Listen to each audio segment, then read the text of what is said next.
Buenas tardes a todos. Muchísimas gracias por venir a esta sesión, a esta mesa redonda de Divulgacine, donde vamos a hablar de cómo hemos cambiado, ¿no? Cómo hemos cambiado sobre todo la manera de divulgar o hacer periodismo y divulgación en general, sea educativa o sea informativa, en el mundo del cine, ¿no? En estos últimos, no sé cuánto más atrás nos vamos a ir, lo iremos viendo, pero sobre todo con la irrupción primero de Internet y después de las redes sociales, que ha cambiado absolutamente el panorama de la comunicación. Y para ello nos acompaña Paula Aránzazu Ruiz. Ella es muy conocida en Divulgacine, estuvimos el año pasado aquí. Ella es crítica y periodista, escribe en Cinemanía y es profesora de la Universidad de Murcia. Pepe Nieves, que es un clásico de la radio en España. Él dirige en Radio Marca, dirige y presenta La Claqueta, un programa histórico que lleva ¿cuántos años lleváis? 41. 40, pues, es el programa más veterano, ¿no? Quizás. Me asusto cuando lo digo. Incluso os ha asustado el sistema de sonido. Él ha vivido en primera línea, está viviendo en primera línea todos esos cambios. Paula también, pero se incorporó más tarde. Y ahí en la esquina de allí, alguien a quien no conocéis en absoluto, Luis López Belda, doctor, profesor de universidad y divulgador cinematográfico. Así que tenemos muy buena compañía, tenemos 45 minutos. Si queréis en algún momento intervenir, levantáis la mano y trasladamos vuestra pregunta. Yo voy a empezar. Yo no quiero caer en la nostalgia. Evidentemente, cuando tenía 30 años yo, todo parecía mejor. Y quería empezar con la pregunta de que todos estos cambios, sobre todo, han sido para bien, para mal, para regular. Ya sé que es una pregunta muy amplia, pero digamos que en pocas palabras, que os definierais si creéis que todos estos cambios de las redes sociales, de la entrada en Internet, de la democratización, del acceso a la información, ha sido para bien, para mal o quizás para regular. Paula. Vale, bueno, un poco porque seguimos así, ¿no? Por a tu lado, ¿no? Contesto yo primera. A ver, es una pregunta muy complicada. De hecho, lo estábamos hablando aquí antes de ponernos ya en faena. Evidentemente hay una serie de ventajas y también hay una serie de desventajas. Yo soy partidaria de que así que ha beneficiado, sí que ha sido beneficioso de la entrada, o sea, el uso de Internet. Las redes sociales no lo tengo tan claro, pero sí que la entrada de Internet como canal, ¿no?, por el que divulgar y por el que, digamos, recibir información ha sido beneficioso porque tenemos muchísimo más acceso a películas, a materiales, a informadores, etcétera, ¿no?, a espacios de conocimiento de alguna manera, porque el cine no deja de ser pues una materia cultural, pero también materia de conocimiento. Entonces yo en ese sentido sí que creo que ha sido beneficioso. Por otra parte, sí que encuentro una serie de no sé, agujeros negros que lo absorben todo y que de alguna manera todas esas ventajas, ¿no?, que veo, digamos que se las traga, ¿no?, y las lleva hacia la nada, hacia un abismo aterrador, que sería pues la velocidad con la que está de alguna manera pues eso sucediéndose todo. Y la dispersión, en concreto, si tuviera que pensar en alguna desventaja, en uno de sus principales problemas de Internet, ¿no?, y con respecto a la divulgación y a la información cinematográfica, la información en general, es la dispersión. La dispersión como algo que, bueno, que no está llegando el mensaje, ¿no? Yo pienso que ni bueno ni malo. Yo pienso que hay cosas buenas. El Internet ha sustituido a las revistas de cine, a los diarios que en su momento, cuando yo comenzaba a hacer el programa en los 80, de alguna forma u otra eran los canalizadores de lo que iba a llegar esa semana, de los estrenos, las críticas, algo que te hacía de alguna manera seguir, controlar. Y ahora las redes sociales pueden haber convertido ese elemento en el catalizador de alguna manera de la propaganda del cine. Yo creo que el gran problema para el mundo del cine hoy en día es la desaparición de las salas.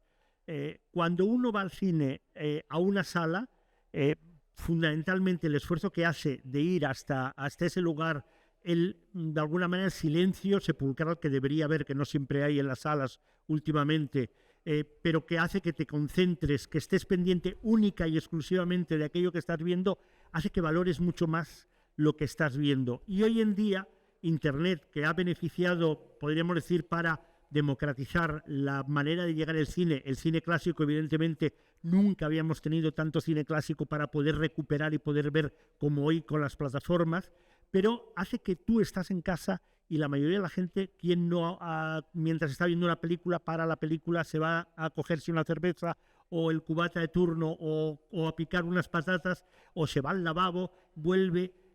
La manera de ver el cine, yo creo que en ese sentido hemos salido perdiendo. Vemos mucho, pero no nos quedamos con la mitad de las cosas que vemos. Yo creo que hay un consumo excesivo. Es como comparar el éxito del fast food también en los últimos años con los restaurantes clásicos tradicionales. La gente come de una forma desorbitada, a lo mejor muy económica, en las hamburgueserías, pero no valora lo que está comiendo. Yo creo que en ese sentido hay los dos elementos, ¿no? Es positivo, pero para mí tiene puntos negativos. Yo sigo prefiriendo ir a una sala de cine para ver cualquier tipo de producción cinematográfica. Bueno, han salido dos palabras que creo que son importantes, que es la anticipación y la dispersión. Cuando surgió el automóvil, muchas voces se pusieron el grito en el cielo porque iba a morir mucha gente atropellada y demás. Cosa que era cierta. A veces sí ocurre. Es una herramienta, las redes sociales, internet son una herramienta y depende de cómo se use.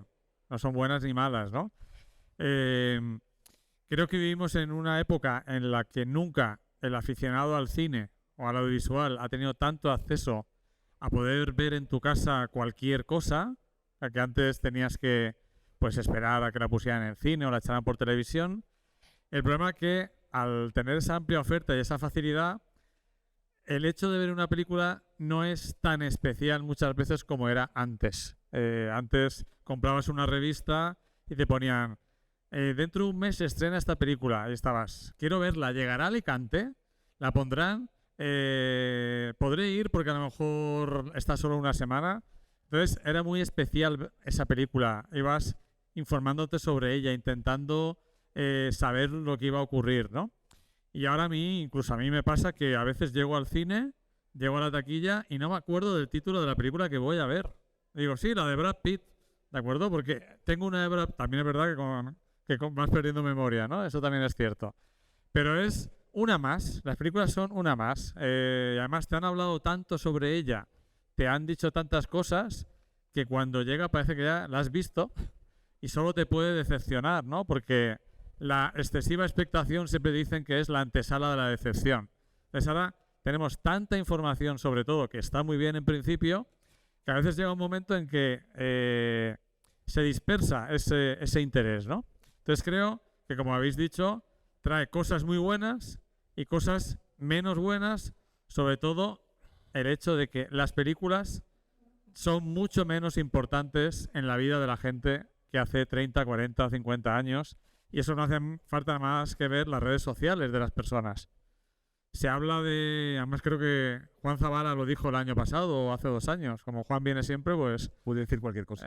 dijiste algo así como que cuando tú y yo éramos jóvenes, saber de cine, ir al cine, hablar de cine formaba parte del canon cultural, es decir, no podías ser una persona interesante o culta si no hablabas de cine, si no hablabas de música, y ahora el cine es igual que comerse una hamburguesa o ir a un centro comercial o ir a Disney World. Es un evento más, ¿no? No tiene ese punto ni cultural ni de acontecimiento. Pues bueno, hoy me como una hamburguesa y mañana veo una peli.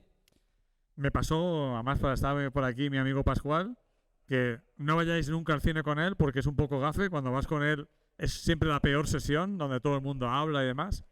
Fuimos a ver la película de Indiana Jones, la última, y nos sorprendió mucho porque cuando nosotros íbamos al cine, éramos adolescentes, a veces montábamos unas greñas importantes, ¿no?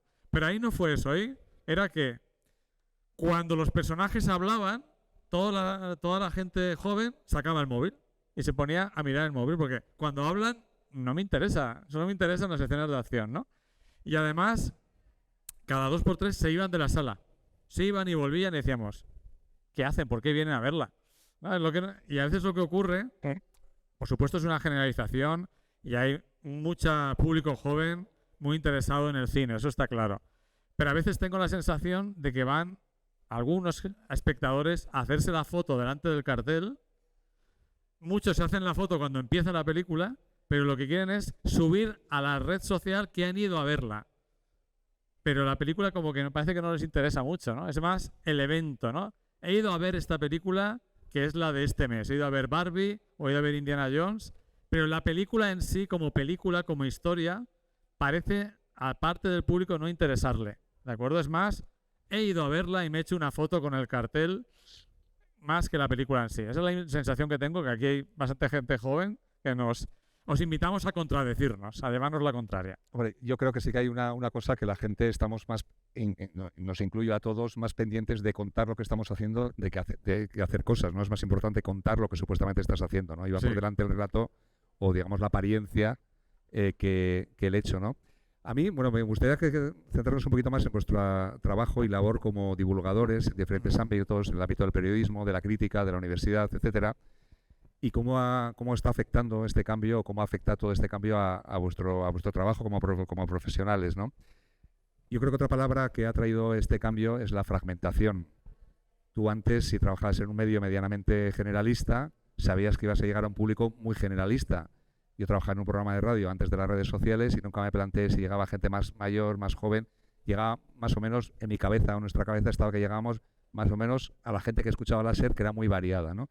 Pero ahora está muy fragmentado. Entonces me imagino que los divulgadores y periodistas críticos, no sé si tenéis que pensar de antemano a quién queréis no sé si queréis pensar a quién queréis dirigiros o hacer una reflexión, porque no podéis llegar a todos, o si queréis llegar a todos tenéis que sobreactuar, estar todo el día en Twitter, estar todo el día en Instagram, no sé si incluso llegar a hacer TikToks, a bailar. O sea, que creo que es imposible en llegar a un público al que se llegaba antes de manera bastante fácil. Y si ahora tenéis que seleccionar previamente a vuestro público o tener muy claro quién es vuestro público para simplemente dirigiros a esos en un idioma y en unos medios y en unos formatos que ese público pueda entender o pueda consumir. Y yo, mi experiencia, yo sigo haciendo el mismo programa que hacía hace 41 años, que empecé a hacer. Entre otras cosas, porque yo creo que fundamentalmente lo que a mí me preocupa es informar de todo aquello nuevo que va llegando cada semana. Sí que es verdad que a veces es un poco de locura y te impide, a veces, muchas ocasiones, prepararte bien ciertos estrenos, ciertas películas, porque, por ejemplo, esta semana hay 17 estrenos en Barcelona y Madrid, seguramente en Alicante 6 o 7 de todos ellos, y en provincias pasará algo similar. Y yo al final, lo de las redes sociales, después de algunas experiencias desagradables, cuando tú te has cargado una película y de repente has tenido una avalancha de haters que son fanáticos, porque yo creo que el mundo se está convirtiendo, y sobre todo en las redes sociales, en fanáticos o odiadores de algo en concreto, ¿no? Y en el cine también pasa, y que muchas veces has visto que de golpe y porrazo en las redes sociales comienza todo el mundo a hablar maravillas de la última película. Me parece que pasó hace unos años con la última que hizo Vigalondo, que todo el mundo hablaba maravillas de ella, va a ser la película que lo va a petar, va a hacer absolutamente un dinero brutal. Cada día se hablaba en Twitter, en Facebook, y cuando se estrenó la película casi nadie fue a verla. Con lo cual dices, ¿hasta qué punto las redes sociales tienen tanta importancia en el público que va al cine a comprar una entrada, ¿no? Después ya sabemos lo que llegó, la pandemia, el público se redujo de una forma absolutamente espectacular, ahora se recupera un poquito, pero ya no es lo mismo que antes. Y al final yo he optado por seguir, de alguna manera, mi criterio periodístico que he hecho toda la vida, que es intentar fundamentalmente explicar, informar lo que llega a las salas, lo que llega directamente a las plataformas y que puedes llegar a ver, porque es imposible prácticamente todos los estrenos de cine que hay directos a plataforma, y también, claro, has tenido que incorporar ese mundo de las series, que actualmente hay muchas series que son mucho mejor de todo lo que ves en la gran pantalla. O sea que yo no he cambiado en ese sentido. Utilizo las redes de alguna manera como una forma de promocionar el programa, de opinar de esas películas, pero no he cambiado en ese sentido mi forma de hacer por el que me escucha. Que me escuche, si tiene ganas de escucharme, que lo haga, y si no, hay muchísimas opciones en el dial radiofónico. Em, ah, es una pregunta complicada, bastante complicada, porque sí que es cierto, es que entra en juego muchas cosas, ¿no? Al final, si tú, por ejemplo, si trabajas como autónomo y, en fin, y estás de alguna manera necesitado de estar constantemente mostrando tu trabajo, las redes sociales son, bueno, pues evidentemente el espacio, digamos, el espacio natural, ¿no? Para el tema de la promoción, ¿no? De tu propio trabajo.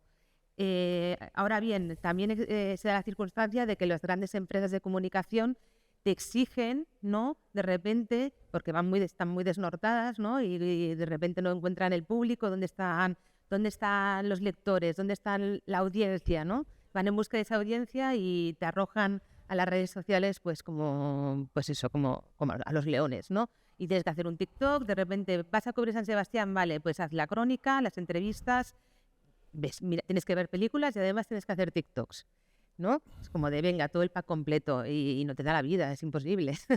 Ya es imposible hacer la entrevista, ver películas y la crónica, va a hacer o sea, imposible, un desastre. Entonces, claro, estás ahí como, de alguna manera, el periodista está ahí en una encrucijada. Lo hago porque quiero, lo hago porque me lo piden y luego, realmente, o sea, cuando lo hago porque quiero, estoy trabajando gratis para Twitter, para Instagram, para TikTok, les estoy generando contenido y que me están viendo mucha gente, pero esto me está pagando el alquiler, ¿no? Me va a proporcionar realmente, va a ser la vía por la cual me voy a profesionalizar, porque es que al final, o sea, sobre todo pasa pues con las nuevas generaciones que pueden aspirar a profesionalizarse evidentemente de manera muy legítima, ¿no? Y que aspiran pues a convertirse en periodista, en divulgador, etcétera, ¿no?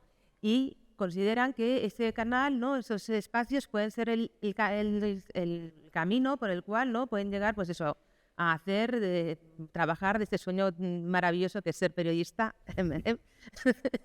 y bueno, pues esa es un poco la pregunta, ¿no? Al final es una trampa. Yo considero que las redes sociales son un buen espacio promocional, pero no dejan de ser también una especie de intermediario más, ¿no?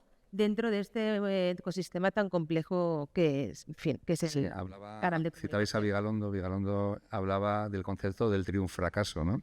El triunfracaso se da mucho en redes. De repente tienes mucha difusión y tienes muchos seguidores, pero nadie te paga por tenerlos, ¿no?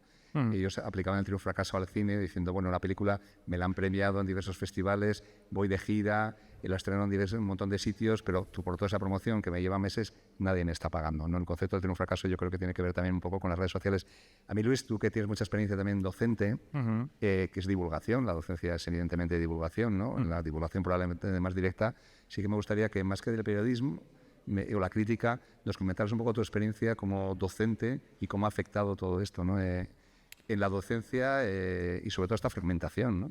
Y los nuevos medios que tienen, me imagino que los estudiantes que están aquí, desde luego, unos medios digamos, de asomarse al conocimiento, en este caso al conocimiento del cine, muy diferentes a los que teníamos nosotros. Sí, está claro que el cambio es brutal, ¿no? Con mis estudiantes siempre intento un poco que tengan un acercamiento a las redes relativo, ¿no? Que sepan relativizar lo que suponen las redes sociales. Las redes sociales pueden ser una bendición o una trampa, ¿no? Te pueden ayudar a vender tu trabajo, pero también crean mucha frustración, ¿no? Siempre parece, ¿no? Lo que dicen en inglés, ¿no? De green is greener, ¿no? Parece que siempre la hierba del jardín de al lado es mejor, ¿no? Parece que siempre alguien se está divirtiendo más que tú, alguien está haciendo mejores vídeos que tú y alguien está ganando más dinero que tú, ¿no? Entonces, tanto con mi labor como periodista o como en medios de comunicación, en podcast, como en el tema de la formación, siempre recomiendo que pensar por qué haces lo que estás haciendo, ¿no? Y el primer objetivo tiene que ser porque quieres hacerlo y porque te gusta y porque te lo pasas bien haciendo eso, porque te lo pasas bien haciendo ese vídeo, porque te lo pasas bien grabando ese podcast o haciendo divulgación de cualquier tipo, ¿no? Si estás pensando cuando empiezas a hacer algo en cuántos seguidores voy a tener, cuánta gente me va a escuchar, vas camino de la frustración e incluso a veces de la depresión, que es algo muy habitual en nuestra sociedad. Siempre lo digo, cuando inicies un proyecto audiovisual, hazlo porque lo necesitas hacer, como el que necesitas escribir un libro, para pasártelo bien, para contar y comunicar lo que tú quieres transmitir. Y si los seguidores y el rendimiento económico llegan, genial. Pero si no llegan, tampoco pasa nada, ¿de acuerdo? Hay muchos otros medios de llegar a la gente y de ganarte la vida, ¿no? Yo estuve haciendo durante muchos años un podcast que al principio no lo escuchaba nadie y luego de repente, por una serie de circunstancias, lo escuchó mucha gente y nos dieron un premio a nivel nacional y fue cuando peor me sentí, ¿de acuerdo? No porque no me gustara el éxito, sino porque hubo parte del equipo que querían llegar a más y más y más. Y digo, ya no nos estamos divirtiendo, que era para lo que empezamos a hacer esto, ¿de acuerdo? De hecho, pues ya no estoy allí, ¿no? Por otras muchas circunstancias. Entonces, yo lo que recomiendo siempre es, ¿por qué hago esto? Y que la primera respuesta sea, porque me gusta y porque necesito hacerlo, porque me sale de dentro. Si lo haces así, no tienes asegurado el éxito, pero ya tienes asegurado que vas a disfrutar. Y si encima hay gente que te escucha y que incluso se hace Patreon y te apoya, pues genial. Pero no empecemos pensando, quiero llegar a 5.000 seguidores dentro de 3 meses y ganarme la vida con esto. Porque lo más probable es que no ocurra. Ojalá ocurra, pero si no ocurre te vas a frustrar. Sin embargo, si te lo estás pasando bien y te sientes a gusto con ello, la frustración no va a existir. Y lo otro es un premio. Es como pues los chicos y chicas que han participado en RetroCool. ¿Os lo habéis pasado bien? Genial. Habéis ganado la leche. Es increíble, pero también disfrutar de haberlo pasado bien y de la experiencia. Yo creo que nuestra generación no está, y eso es algo que a veces lo siento con ellos y empatizo. Nuestra generación no estábamos tan presionados para conseguir objetivos en la vida tan rápido y ser los mejores en inglés, en redes sociales, no. Parte de nuestra vida era pasarlo bien.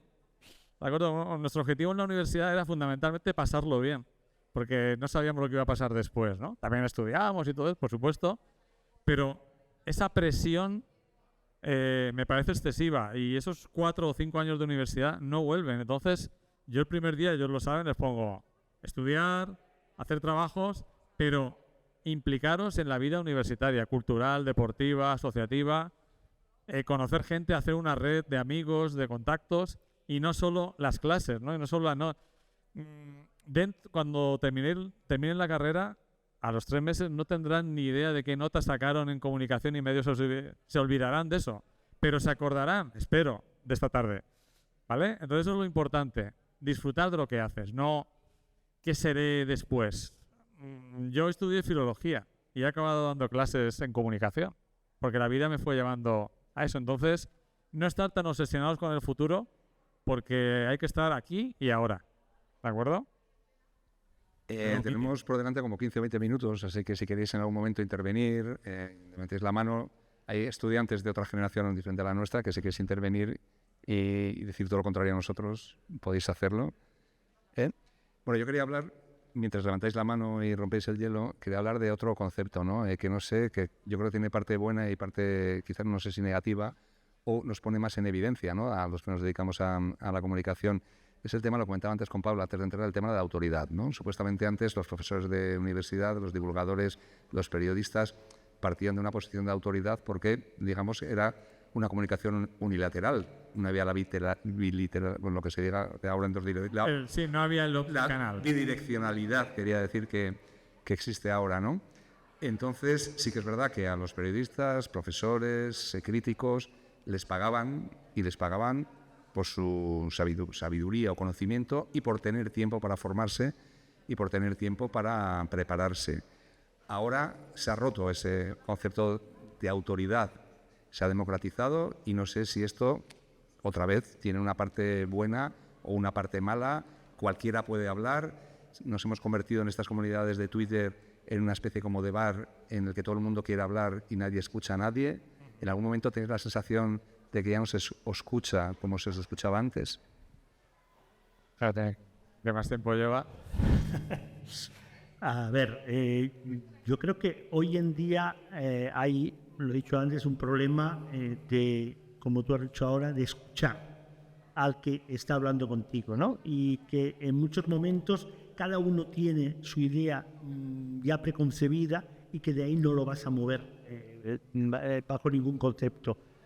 A ver, yo creo que hubo una época en que sí que es verdad que había pocos medios.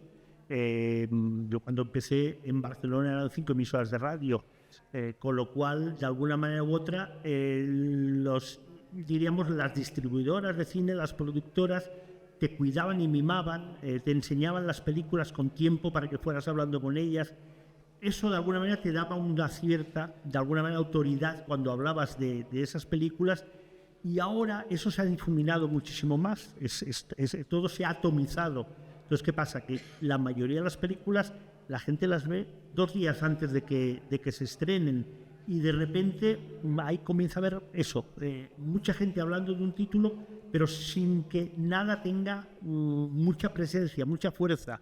Al final pasan 2 o 3 semanas, tú preguntas por esa película y prácticamente nadie la ha ido a ver, nadie ha seguido esas indicaciones, con lo cual al final optas, pues yo sigo mi camino, quien lo quiera escuchar lo escuche, quien no, pues hay muchas opciones, pero es una lástima porque eso hace que de alguna manera mucha gente ya no se acuerda, por ejemplo, ni de qué película ganó el Oscar hace un par de años o 3 años. O el año pasado. O el año pasado. ¿Quién ganó el Oscar el año pasado? ¿Quién se acuerda? Todo lo que... en ninguna parte, como era, ya no me acuerdo el título exacto. Wow, Todo a la vez en todas partes. Algo así, ¿no? Exacto. Llevamos varios años que la gente ya no recuerda esas... Es un poco el título de lo que estamos hablando, ¿no? Que estamos Sí, hablando toda la vez en todas partes y no sabes a dónde mirar. absolutamente la dispersión que decía Paula antes, ¿no? Es una locura. Nadie ya tiene ese concepto. Yo recuerdo el año que estrenó, por ejemplo, Carros de Fuego. Recuerdo cuando la fui a ver en un cine pequeñito de Barcelona, éramos 4 gatos. Era un mes antes de la ceremonia de los Oscars. Justo cuando ganó Carros de Fuego sorpresivamente el Oscar a Rojos de Warren Beatty, que era la favorita, los cines se llenaron. Hoy en día una película gana el Oscar y no tiene asegurado que después vaya a recuperar o a recaudar un tanto por ciento más como pasaba en aquellas épocas, porque el cine ha perdido esa fuerza, de esa presencia en salas, exceptuando, y yo creo que ya se está comenzando a agotar también, el cine de superhéroes, que es el que ha hecho, o el cine familiar, ¿no? Que es el que ha hecho ganar dinero a las distribuidoras y sobre todo a las salas, que sobreviven gracias fundamentalmente a ese cine.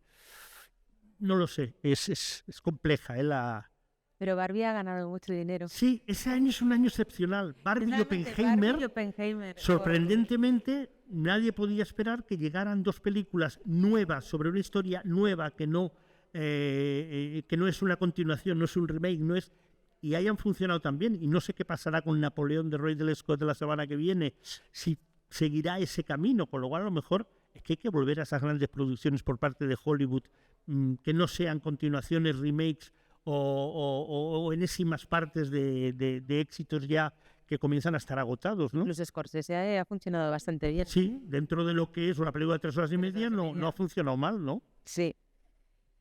Yo más que la figura de autoridad, en el caso de los medios de comunicación hablaría más bien del prescriptor, ¿no? Del periodista como prescriptor, en el que, pues eso, es la autoridad, ¿no? Y marca de la agenda, ¿no? De la agenda cinematográfica, marca el camino, ¿no?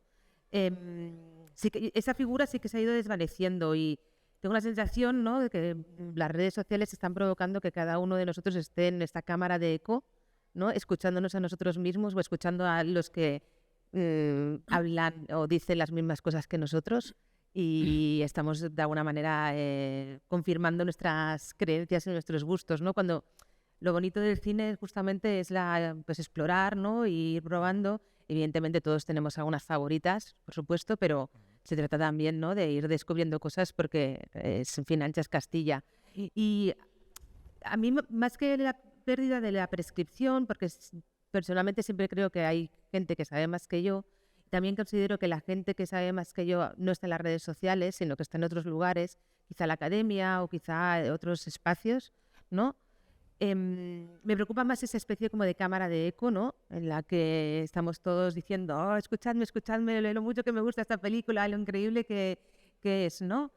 Y un poco por rebatir justamente al prescriptor, ¿no? Un poco por esta especie como de rebeldía de decir, no, los viejos modelos ya no sirven. Cierto que el hijo siempre tiene que matar al padre, eso es así, ¿no? Es ley de vida, pero de alguna manera también está bien regresar, ¿no? A los antiguos, ¿no? Los que han venido antes que tú, los que están por encima de ti o antes que tú en todo caso, y bueno, y aprender de su sabiduría, ¿no? Pero yo no hablaba tan... Pues, sí que es verdad que a lo mejor puede ser sabiduría, pero a lo mejor también puede ser tiempo. Es decir, a ti tú vas para Cinemanía a ver una película antes de que se estrene, haces una crítica y digamos que el medio te ha dado la oportunidad de pensar y reflexionar en esa película, no porque sepas más, pero has tenido más tiempo y una dedicación antes que el resto. Bueno, no sé hasta qué punto. Ojalá. Pero digamos la idea, ¿no? Digamos que la idea era esa. Antes te daban tiempo, por lo menos, ¿no? Yo cuando empecé la radio no tenía ni idea de cine y ahora tampoco, pero bueno, empecé la radio, pero por lo menos me daban tiempo y me pagaban por ese tiempo. Pero ese tiempo ha desaparecido. Ya ha desaparecido. Ese tiempo ha desaparecido. Entonces, bueno, que ahora que, no sé, si eso existe todavía esa figura, Luis, de la prescripción, la autoridad, os ha perdido un poco esa figura. Sí, por ahí tienen una pregunta. Yo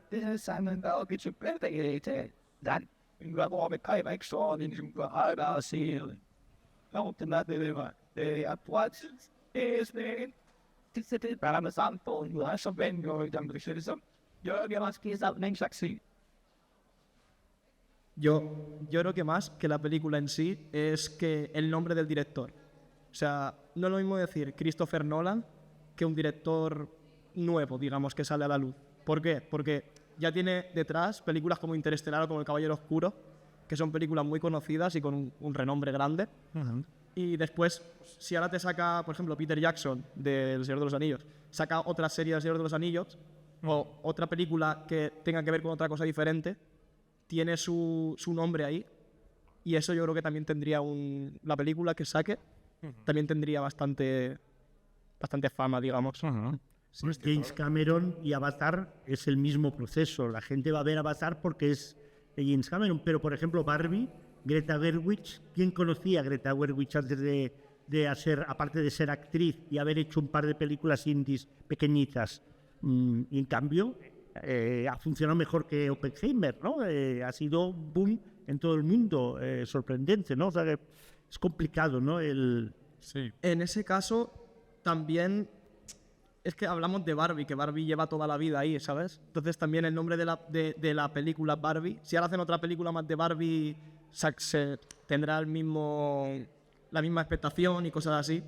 O sea, yo hablo de una película que se llame En el parque con los amigos, por ejemplo, de Pepe. ¿Sabes? Eso a lo mejor es lo que me quiero decir. Sí, yo creo que lo que comentas es muy cierto. Realmente lo que entronca es con que está desapareciendo la figura del aficionado al cine, o cinéfilo, o cinéfago. Había mucha gente hace 20, 30, 40 años que iba al cine de su barrio o a la multisala después todos los viernes o todos los sábados como costumbre a ver películas, ¿de acuerdo? O sea, pues ahora, ya, y lo que ha dicho antes Paula, se está perdiendo mucho el explorar, el descubrir. Ahora tenemos que ir como a tiro hecho. Es decir, voy a ver la de Nolan, voy a ver Barbie. Tiene que haber una seguridad de que lo que voy a ver en principio me va a gustar. Y antes el espectador se metía, pues mira, esta película que va de dos policías, no los conozco de nada, pero el cartel me gusta, ¿no? Y ahora quizá, como hay mucha más oferta también para hacer un montón de cosas, te puedes pasar el día en casa con Netflix jugando a videojuegos, puedes ir al gimnasio, estar en redes sociales.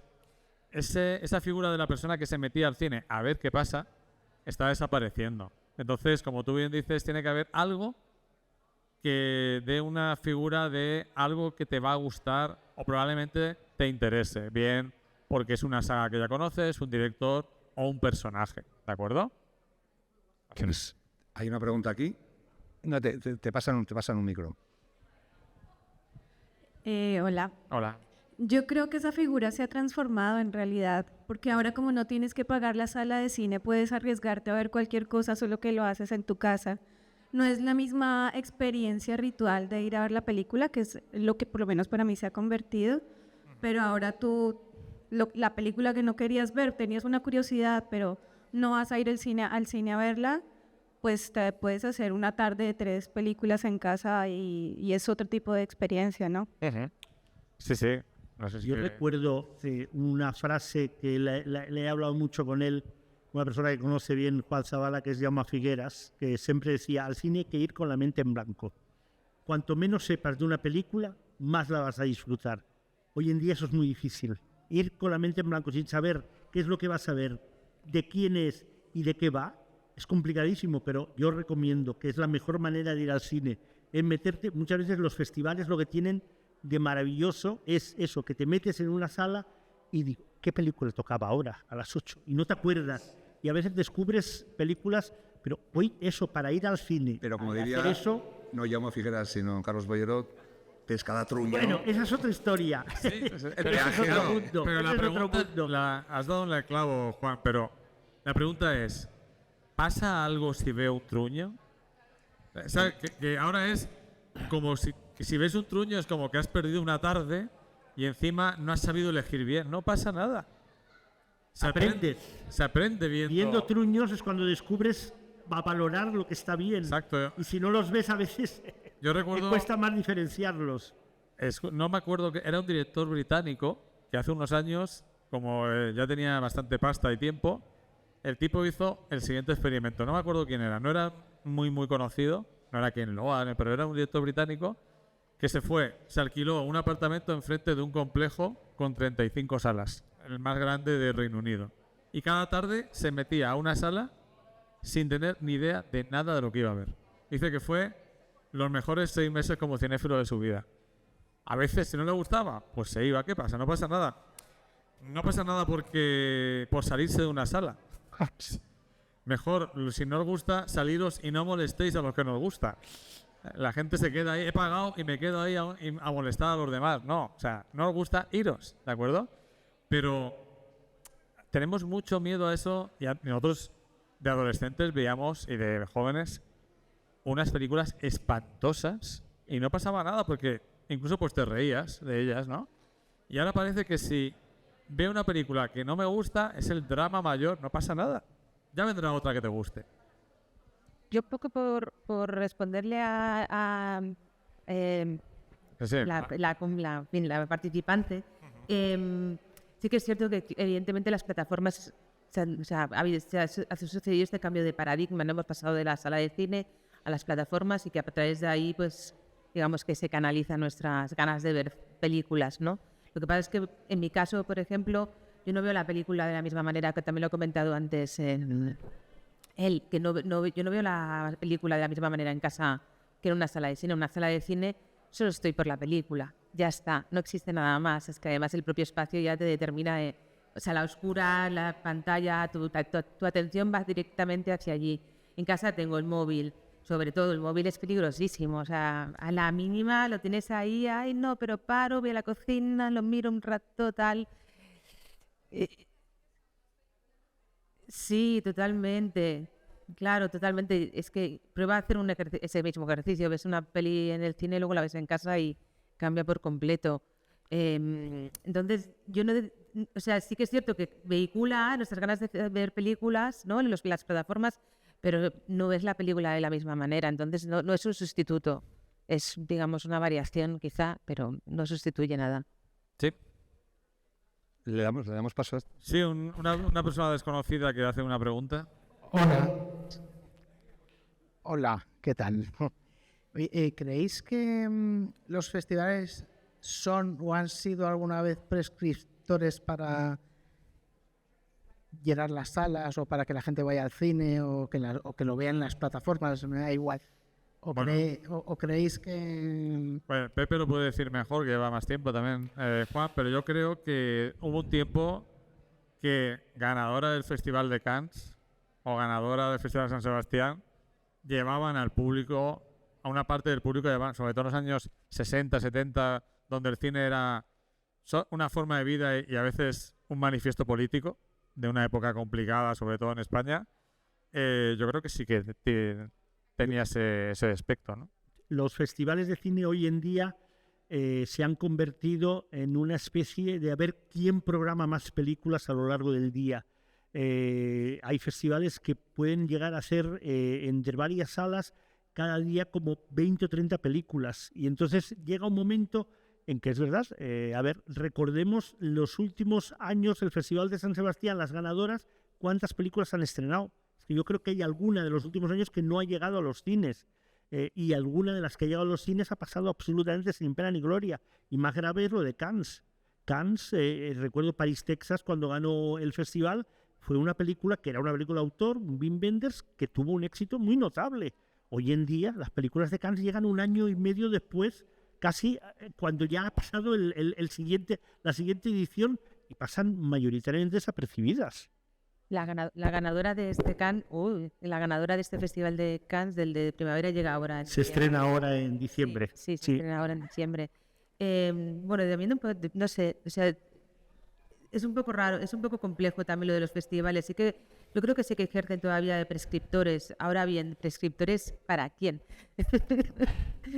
Más que nada, ¿no? O sea, el problema es que los festivales son muy de cinéfilos y yo creo que cada vez hay menos cinéfilos. Hay gente que ve mucho cine, pero no hay el espíritu que antes Luis decía de que cuando yo empezaba a ir al cine era ir con amigos, conocidos y después discutir sobre la filmografía de tal director, de tal actor, sobre lo que había significado la película. Hoy vemos mucho y reflexionamos poco sobre lo que vemos. Y entonces yo creo que en ese sentido lo que se ha perdido es que cada vez hay menos cinefilia. Y a veces pienso que los cinéfilos que quedan todos tienen sus podcasts y sus redes sociales y todos aspiran a explicar su realidad o cómo ven el cine, ¿no? Y que el resto no sé si nos hace mucho caso. Esa es otra historia. Igual que se dice, ¿no?, que en España hay más escritores que lectores ya, pues también hay casi más gente haciendo podcast que gente viendo películas en cine, ¿no? Por lo menos en sala, ¿no? Yo no he ido mucho a festivales, pero estuve un año, me hice completo el Festival de San Sebastián. Es una experiencia muy chula que recomiendo a cualquier cinéfilo, pero tiene un punto gran hermano cinéfilo, es decir, me refiero al programa, no a la novela. El hecho de que todo allí se maximiza y parece que esa película que te ha gustado en una sala de 50, 100, 200 personas va a ser el gran éxito de la temporada. Pero no tiene nada que ver. O sea, esas películas las ven 4 gatos luego y las películas que se ven no están en festivales porque los festivales están hechos precisamente para el cine minoritario. Entonces parece que ves una película que impacta y luego piensas que cuando llega a tu ciudad la sala va a estar llena y hay 4 gatos, porque esas películas interesan a muy poca gente, realmente. Sí, digamos que son burbujas. Yo, corrígeme Luis, creo que tenemos que ir terminando. No sé si hay alguna pregunta más, que quiera comentar algo. Nada más. Sí, Antonio, la última pregunta. Antonio, la última pregunta que te trae David del... Bueno, aportar el dato que, ya que estamos hablando de los festivales, que la Espiga de Oro, que se estrena hoy, Festival de Valladolid, catalana, pues no se estrena en esta ciudad. Entonces, más que nada, como dato para los 3 invitados de fuera, que lo sepáis, y que si se hubiese estrenado por una carambola, la sala estaría completamente vacía. Entonces, solo un dato constatable, porque yo me dedico a contar espectadores, a estar a pie de sala, etcétera, etcétera. Pues cuenta los que hay en Madrid, que no creo que vaya mucha gente a ver en Madrid esa película. Y en Barcelona, que la directora es catalana, es del Prat del Llobregat, hay 3 salas que la están haciendo. También hay que reconocer que es una película complicada, muy complicada para el gran público. Sí. Tienes que meterte en ella, pero no es una película fácil. No, para nada. Hay que decir que, por ejemplo, sí que se ha estrenado la de Mar Recha, en catalán. Pero incluso Pepe, que es de Barcelona, y Paula, que ha vivido muchos años en Barcelona, hablando con Josep Parera de los cines Fenómena, que posiblemente sea la mejor sala de España, una de las mejores que programa cine clásico, cuando ponen una película de cine clásico a primera hora, un día entre semana, a las 4 de la tarde, si van 30 o 40 personas, es un éxito. O sea, que es lo que tú decías. El cine es una cosa más. El cine, el siglo XX, en mi opinión, fue el siglo del cine, y el siglo XXI es el siglo del audiovisual, si queremos llamarlo. Sí, pero, el audiovisual es una película y una pieza de TikTok. Todo es audiovisual. Porque en el fondo el fenómeno ha conseguido que cada sesión que hacen cada día es un acontecimiento en sí mismo, ¿no? En ocasiones reparten a lo largo de la semana los estrenos gordos. Seguramente la semana que viene tendrán 3 o 4 pases a lo largo de la semana en Napoleón, o han tenido hasta ahora el Oppenheimer, pero es que entre medio van incluyendo películas clásicas que las siguen, de todas las épocas, y siguen funcionando más o menos con esa asistencia de 30 o 40 personas, que ellos están muy contentos. Y el hecho es que el 2022, después del Kinépolis, me parece, en Madrid, es la sala de España única que más dinero hizo en todo el año. O sea, que es una apuesta de futuro para alguien que quiera crear algo parecido en capitales de provincia, ¿no? A lo mejor eso funcionaría, ¿no? Sí, no lo sé, ¿eh? Yo un último apunte, yo creo que puede ser una buena manera de cerrar. Hablas del siglo XXI como el siglo del audiovisual. Yo te diría más bien que es el siglo del algoritmo o de la inteligencia artificial. Pero bueno, esto daría para otro divulga Al algo. principio del siglo ha sido el del audiovisual y ahora el del algoritmo de la inteligencia artificial, porque, como sabéis, las plataformas guardan cada dato de lo que hacemos. No solo qué película vemos, sino cuándo paramos, cuándo retiramos para atrás, qué tipo de película nos dejamos a medias. Entonces, estamos dando toda esa información continuamente, y con esa información ellos hacen más películas. Entonces, fíjate, somos todos responsables con lo que hacemos. Las películas de acción americanas de las plataformas. Ya no sabes de qué plataformas son y además las confundes todas porque todas son iguales. Todas tienen un patrón de guión muy similar y todas tienen el mismo tipo de escenas de acción más o menos realizadas y con algún actor conocido, ¿no? Hacen el mismo cine. Una escena de acción cada 10 minutos. Sí, más o menos. Tienen ya estructurado de tal manera que... Bueno, pues gracias a Paula hemos hecho el teaser de la mesa redonda del año que viene aquí en Divulgar Cine a inteligencia artificial, y probablemente hayamos visto ya la primera película hecha 100% guionizada y dirigida por inteligencia artificial, que no tardará. Así que no sé si ese sea el tema del año que viene, pero bueno, aquí lo sugerimos. Mientras vengáis, y todos estaremos dispuestos a vernos y a venir, aunque de público, no hace falta que vengamos de ponentes, ¿eh? Muchísimas gracias a los tres, muchísimas gracias a vosotros, y ha sido un placer estar esta tarde aquí una vez más en Alicante. Muchísimas gracias. Gracias.